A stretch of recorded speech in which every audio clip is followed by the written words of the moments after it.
165 years of long-range evolution on one firing line. This is my Pedersoli Gibbs, a faithful 1861 British target rifle reproduction, muzzle-loaded, black powder fired and built for patience, consistency and precision at extraordinary distance. The Gibbs begins with three essentials: black powder, a percussion cap and a paper-patched bullet. Then comes the ritual: clean the bore, pour the charge, place the wad and seat the bullet consistently. At 1,000 meters, position, elevation, trigger control and wind complete the shot.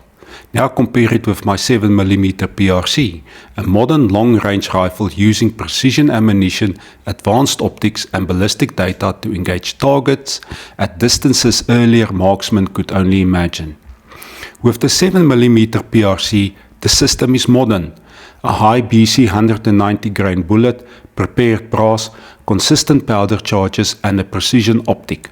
A ballistic salver turns range, atmosphere and wind into a firing solution.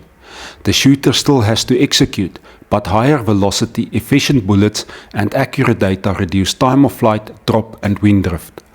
Despite 165 years of change, the fundamentals are shared.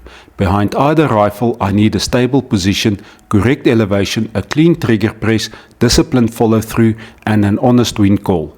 Better equipment helps, but it cannot make that decision for the shooter. Different centuries, different ignition systems, different ballistic envelopes, but the same question remains: can the shooter read the conditions and make the shot? That is 165 years of long-range evolution on why both rifles belong on the same firing line.